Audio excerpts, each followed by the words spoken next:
فرش التراب يضمني. اعلان بالفور 1917 یہودی آباد ہونے شروع ہو گئے، اور اصل میں اسی کے لیے خلافت کو منسوخ کرایا گیا. سلطان عبد الحمید، اگرچہ یہ ترکی خلافت جو ہے مرد بیمار کمزور، پھر بھی وہ مسلمانوں والا جذبہ اتنا تھا، انہیں بڑی سے بڑی رشوت پیش کی گئی تھی.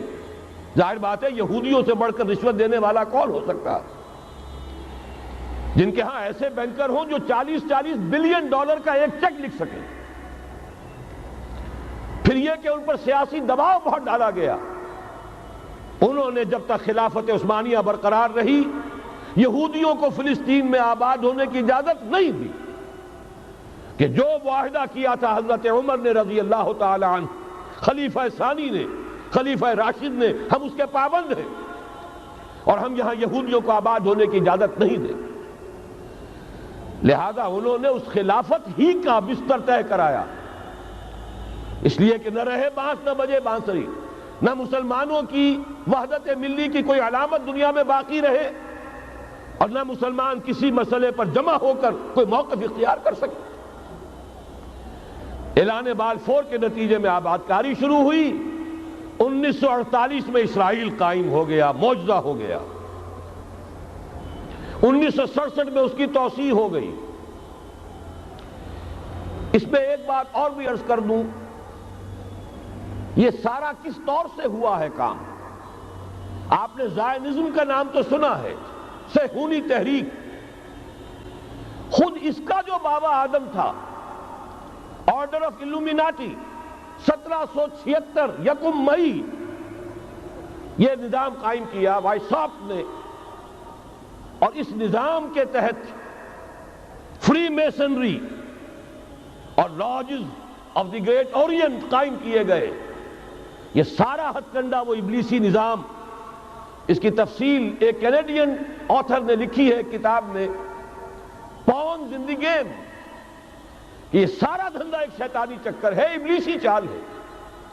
اور اس کے ذریعے سے اسرائیل قائم ہوا اور اس کی توسیع بھی ہوئی 1967 میں. اب یہاں تک پہنچنے کے بعد ان کے پیش نظر بقیہ دنیا کی تسخیر اور اسے فتح کرنے کا معاملہ ہے، اور سب سے بڑھ کر اسلام کی بیخ-کنی اور اس کا راستہ روکنا، یہ ان کے پیش نظر ہے. یریدون لیطفئوا نور اللہ بافواہہم.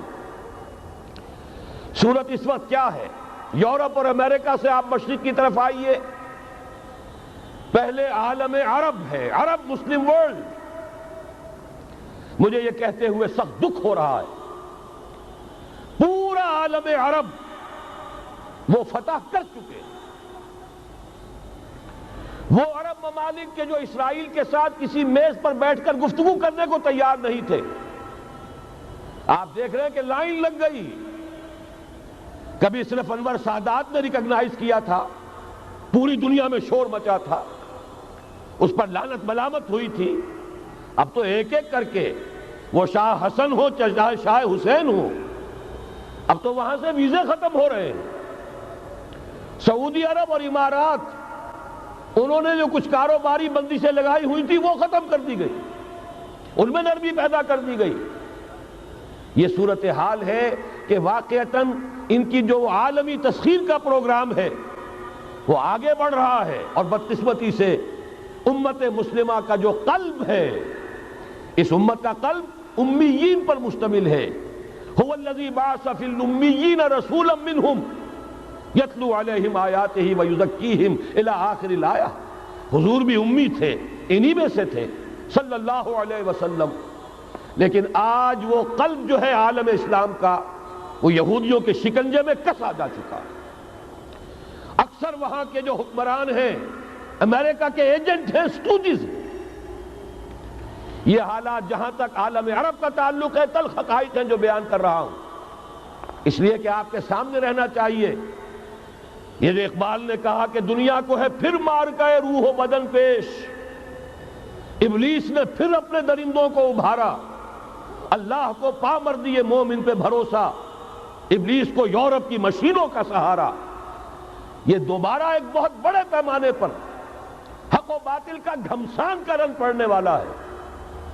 ملاحم کی جو حضور صلی اللہ علیہ وسلم نے پیشین گوئیاں فرمائی، الملحمۃ العظمیٰ، تاریخ انسانی کی عظیم ترین جنگ جو ابھی آنے والی ہے، اس کو سمجھ لیجئے اچھی طریقے سے کہ اس میں جو قوتیں ایک دوسرے کے مقابل آ رہی ہیں وہ کون سی ہیں۔ نیو ورلڈ آرڈر کہنے کو امریکہ کے زیر قیادت ہے، حقیقت میں امریکہ خود یہودیوں کے پنجے میں ہے۔ یہ وہی ابلیسی طاقت ہے جو آگے بڑھ رہی ہے۔ عالم عرب کو فتح کرنے کے بعد اب ان کے پاس اگلا عالم اسلام کا حصہ ہے، غیر عرب مسلم ورلڈ۔ ایران ہے، اس کے شمال مشرق میں ترکستان ہے، روسی اور چینی، مشرق میں افغانستان ہے، پاکستان ہے، یہ ایک بہت بڑا سالڈ بلاک ہے۔ اس کے بعد اگرچہ ہندوستان آتا ہے، بھارت، ظاہر بات ہے کہ وہاں مسلمان اقلیت میں ہیں سوائے کشمیر کے، لیکن یہ نوٹ کیجئے کہ وہاں بھی کم سے کم 15-18 کروڑ مسلمان موجود ہیں۔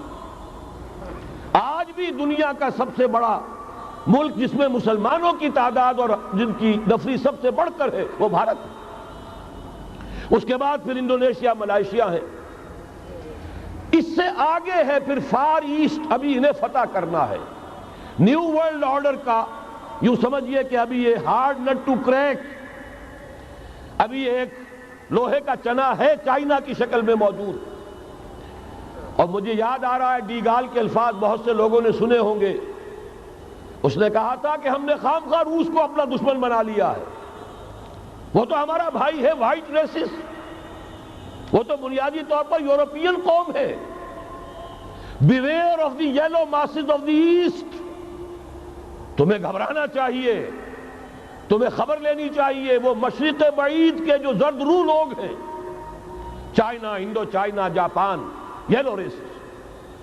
ابھی اس نیو ورلڈ آرڈر کے لیے جو فتح عالم اور تسخیر عالم کا پروگرام ہے، اس میں پہلے غیر عرب مسلمان دنیا اور پھر یہ فار ایسٹ کا خاص طور پر یلو ماسز، یہ ہے کہ جنہیں ابھی انہیں ٹیکل کرنا ہے۔